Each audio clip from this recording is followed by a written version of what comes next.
മകന്റെ മർദ്ദനത്തെ തുടർന്ന് ചികിത്സയിൽ കഴിഞ്ഞിരുന്ന പിതാവ് മരിച്ചു. രാജകുമാരി മുൻ വൈസ് പ്രസിഡന്റും ദീർഘകാലം CPM രാജാക്കാട് ഏരിയ കമ്മിറ്റി അംഗവുമായിരുന്ന S. ആണ്ടവനാണ് മരിച്ചത്. കേസിൽ മകൻ മണികണ്ഠൻ അറസ്റ്റിലായിട്ടുണ്ട്.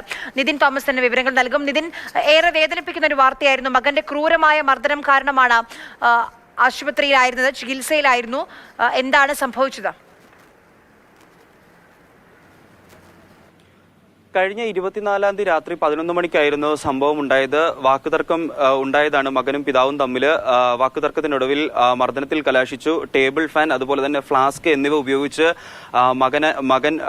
മകനായ മണികണ്ഠൻ പിതാവായ S. ആണ്ടവരെ മർദ്ദിക്കുകയായിരുന്നു. മർദ്ദനത്തിൽ ഗുരുതരമായി പരിക്കേറ്റ ആണ്ടവരെ ആദ്യം തേനി മെഡിക്കൽ കോളേജിലും പിന്നീട് മധുര മെഡിക്കൽ കോളേജിലേക്ക് മാറ്റിയിരുന്നു. ഗുരുതര അവസ്ഥയിൽ ചികിത്സയിൽ കഴിയുകയാണ് ആണ്ടവരുടെ മരണം സ്ഥിരീകരിച്ചിരിക്കുന്നത്. മകനെ അന്ന് തന്നെ പോലീസ് കസ്റ്റഡിയിൽ എടുത്തിരുന്നു.